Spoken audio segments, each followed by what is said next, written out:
Երևան Մոլն ու Բիլայն ընկերությունը կոչ են անում դառնալ հրեշտակ եւ օգնել պայքարել։ Մեկ ամիս Երևան Մոլում գործող խանութներն իրենց եկամուտներից գումար են հատկացնելու հենաշարժողական խնդիրներ ունեցող երեխաների բուժմանը։ Մենք աջակցում ենք երեխաներ առանց ցավի հիմնադրամին, որտեղ գրանցված են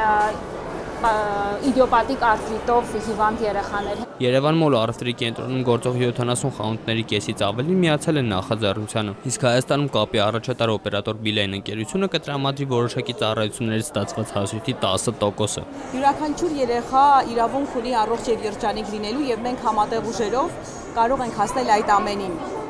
Այսօրվա կազմակերպված բարեգործական ակցիան այդ ամենի վառ օրինակներից մեկն է։ Ծրագրին կարող են միանալ բոլորը, ամբողջ հունիս ամսին գնումներ կատարելով Երևան Մոլի այն խանութներից, որտեղ կա փակցրած համապատասխան տարբերանշանը, յուրաքանչյուրը կունենա իր ներդրումը։ Բիլայնի բաժանորդներն էլ կարող են նվիրատվություն կատարել 7733 կարճ համարին ուղարկելով Angel բառը։ Աղվան Ասոյան, Խաչատուր Եսայան, ժամը լրատվական։